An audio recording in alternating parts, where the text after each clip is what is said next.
Hello friend, आप सभी का स्वागत है आपके ही अपने यूट्यूब चैनल तुलसीदास एडू सर्व में। आज हम इस वीडियो में क्लास 12वीं के इतिहास के 40 महत्वपूर्ण ऑब्जेक्टिव क्वेश्चन का डिस्कस करने वाले हैं और इसी से बिहार बोर्ड परीक्षा में 100% प्रश्न आने की संभावना है। इसलिए फ्रेंड, वीडियो को शुरू से अंत तक जरूर देखें। तो चलते हैं प्रश्न की ओर। और आपका पहला प्रश्न है जो आप स्क्रीन पर देख रहे हैं, कह रहा है सिंधु घाटी के निवासियों को किस धातु का ज्ञान नहीं था। आपसे पूछा गया है सिंधु घाटी के निवासियों को किस धातु का ज्ञान नहीं था। इस प्रश्न का राइट आंसर है ऑप्शन सी, लोहा। सिंधु घाटी के निवासियों को लोहा धातु का ज्ञान नहीं था। चलते हैं नेक्स्ट प्रश्न की ओर। आपका प्रश्न है हड़प्पा सभ्यता में विशाल स्नानागार में अवशेष कहाँ से प्राप्त हुए। आपसे पूछा गया है हड़प्पा सभ्यता में विशाल स्नानागार में अवशेष कहाँ से प्राप्त हुए। इस प्रश्न का राइट आंसर है ऑप्शन बी, मोहनजोदड़ो। आपका अगला प्रश्न है लोथल किस नदी के किनारे स्थित है। आपसे पूछा गया है लोथल जो है वो किस नदी के किनारे स्थित है। इस प्रश्न का राइट आंसर है ऑप्शन ए, सिंधु। लोथल जो है सिंधु नदी के किनारे स्थित हैं। आप याद रखेंगे लोथल जो है किस नदी के किनारे स्थित है, तो वह सिंधु नदी के किनारे स्थित है। चलते हैं अगले प्रश्न की ओर। और आपका अगला प्रश्न है हड़प्पा सभ्यता किस युग की सभ्यता है। हड़प्पा जो सभ्यता है वो किस युग की सभ्यता है। इस प्रश्न का राइट आंसर है ऑप्शन बी, कांस्य युग। हड़प्पा सभ्यता के जो युग है वो कांस्य युग की सभ्यता है। आप इसे याद रखेंगे, हड़प्पा जो सभ्यता है कांस्य युग सभ्यता है। और चलते हैं अगले प्रश्न की ओर। और आपका नेक्स्ट जो प्रश्न है वो स्क्रीन के सामने है। इंडिका के लेखक कौन है। आपसे पूछा गया है इंडिका के लेखक कौन है। इस प्रश्न का राइट आंसर है ऑप्शन बी, मेगास्थनीज। इंडिका के जो लेखक हैं वो है मेगास्थनीज। आप इसे याद रखेंगे, इंडिका के लेखक हैं मेगास्थनीज। चलते हैं नेक्स्ट प्रश्न की ओर। और आपका प्रश्न है धम्म की शुरुआत किसने की थी। आपसे पूछा गया है धम्म की जो शुरुआत है किसने की थी। इस प्रश्न का राइट आंसर है ऑप्शन सी, अशोक। अशोक ने धम्म की शुरुआत की थी। चलते हैं नेक्स्ट प्रश्न की ओर। और आपका प्रश्न है गुप्त काल में कौन चीनी यात्री भारत आया था। आपसे पूछा गया है गुप्त काल में कौन चीनी जो यात्री थे जो भारत आया था।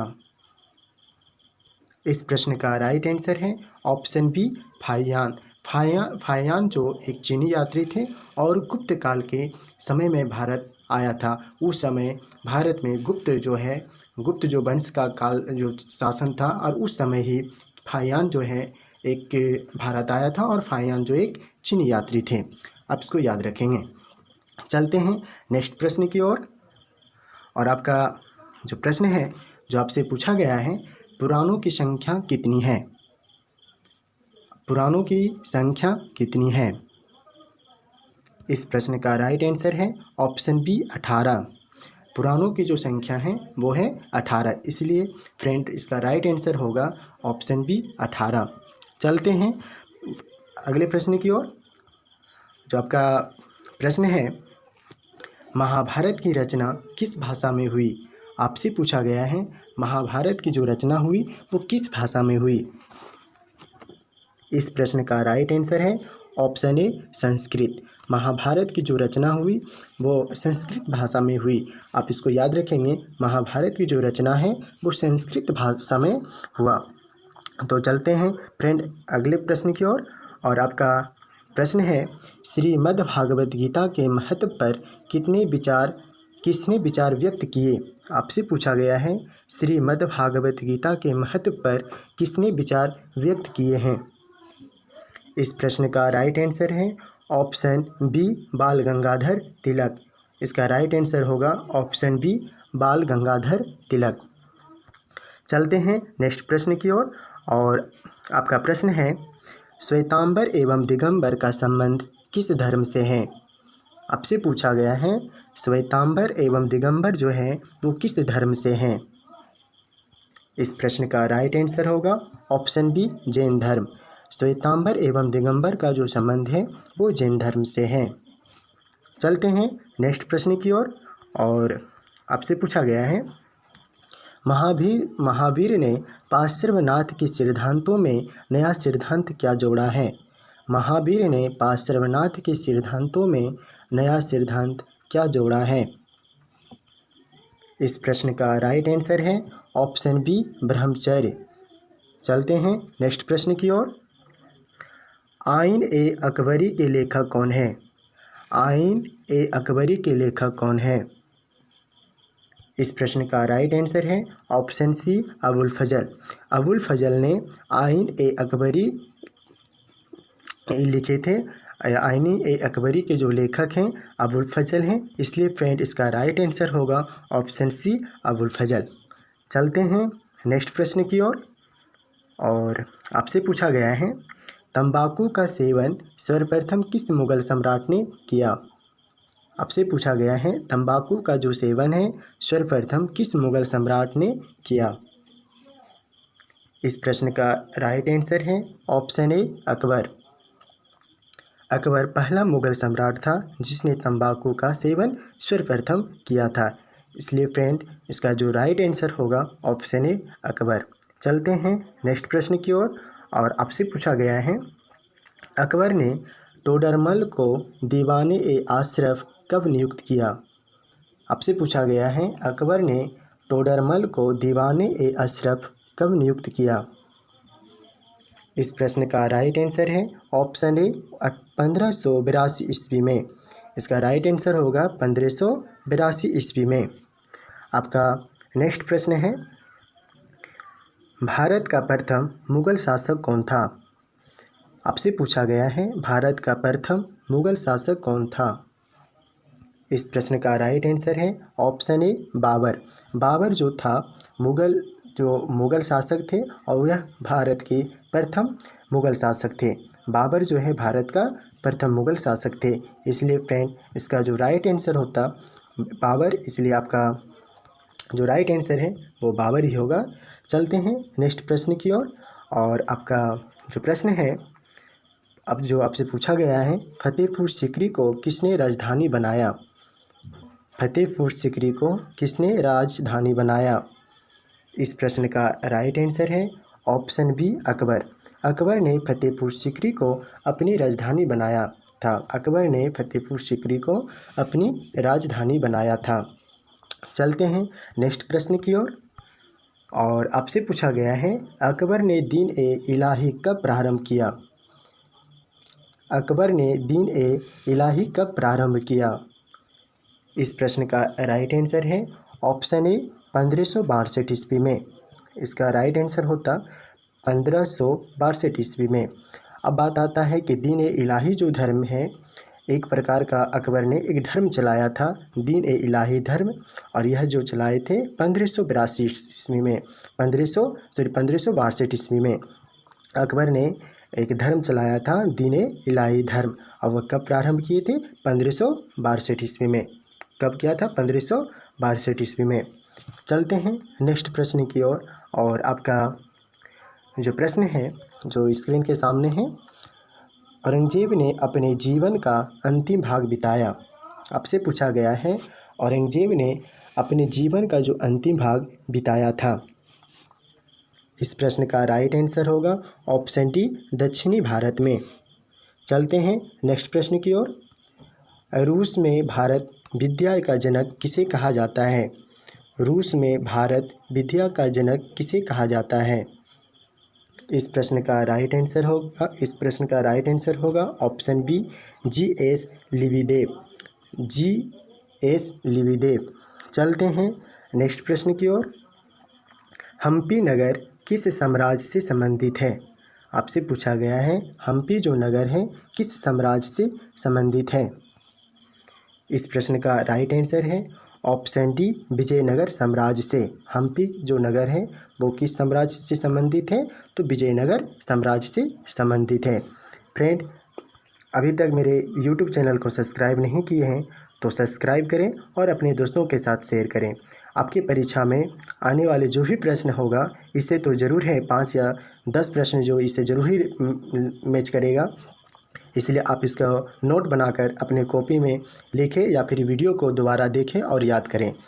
तो चलते हैं अगले प्रश्न की ओर। गोपुरम का जो संबंध है वो किससे है? आपसे पूछा गया जो गोपुरम का जो संबंध है, इस प्रश्न का राइट आंसर होगा ऑप्शन सी, मंदिर से। आपका अगला प्रश्न है, निम्न में से महिला संत थी, यानी जो नीचे दिए गया है ऑप्शन में जो दिया गया है उसने बताना है कि इनमें से कौन महिला जो है संत थी। इस प्रश्न का राइट आंसर है ऑप्शन डी, इनमें से सभी। चलते हैं अगले प्रश्न की ओर। तलबंडी किसका जन्म स्थान है? आपसे पूछा गया है तलबंडी किसका जन्म स्थान है? इस प्रश्न का राइट आंसर है ऑप्शन डी, गुरु नानक।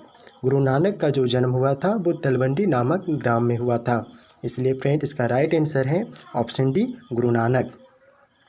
चलते हैं अगले प्रश्न की ओर। ख्वाजा मोइनुद्दीन चिश्ती की दरगाह कहाँ है? आपसे पूछा गया है ख्वाजा मोइनुद्दीन चिश्ती की दरगाह कहाँ है? इस प्रश्न का राइट आंसर है ऑप्शन डी, अजमेर। चलते हैं नेक्स्ट अगले प्रश्न की ओर। और आपका प्रश्न है जो स्क्रीन के सामने जो देख रहे हैं, और जो आपसे पूछा गया है निजामुद्दीन औलिया किस सूफी सिलसिले से संबंधित हैं? निजामुद्दीन जो औलिया हैं वो किस सूफी सिलसिले से संबंधित हैं? इस प्रश्न का राइट आंसर है ऑप्शन ए, चिश्ती। चलते हैं अगले प्रश्न की ओर। इब्न बतूता ने अपनी यात्रा का विवरण किस भाषा में लिखा था? इब्न बतूता ने अपनी यात्रा का विवरण जो है किस भाषा में लिखा था? इस प्रश्न का राइट आंसर है ऑप्शन ए, अरबी में। किस भाषा में लिखा था? तो वो अरबी भाषा में लिखा था। इब्न बतूता ने अपनी यात्रा का जो विवरण है वो अरबी भाषा में लिखा था। चलते हैं नेक्स्ट प्रश्न की ओर। और आपका प्रश्न है अल-बरूनी किसके साथ भारत आया? आपसे पूछा गया है अल-बरूनी जो है किसके साथ भारत आया? तो इस प्रश्न का राइट आंसर होगा ऑप्शन ए, महमूद गजनी। अल-बरूनी जो है महमूद गजनवी या गजनी के साथ भारत आया था। अल-बरूनी जो है महमूद गजनी के साथ भारत आया था। आप इसे याद रखेंगे, पिछले साल जो है परीक्षा जब हुआ था तो इससे एक प्रश्न जो अल-बरूनी वाला आया था, इसलिए आप बहुत इम्पोर्टेंट है, आप इसे याद रखेंगे। चलते हैं अगले प्रश्न की ओर। संथाल विद्रोह किस वर्ष हुआ? यानी आपसे पूछा गया है संथाल विद्रोह किस वर्ष हुआ था? आपसे पूछा गया है, इसका आंसर बताइए। इस प्रश्न का राइट आंसर होगा ऑप्शन डी, 1855 ईस्वी में। संथाल जो विद्रोह हुआ था 1855 ईस्वी में हुआ था।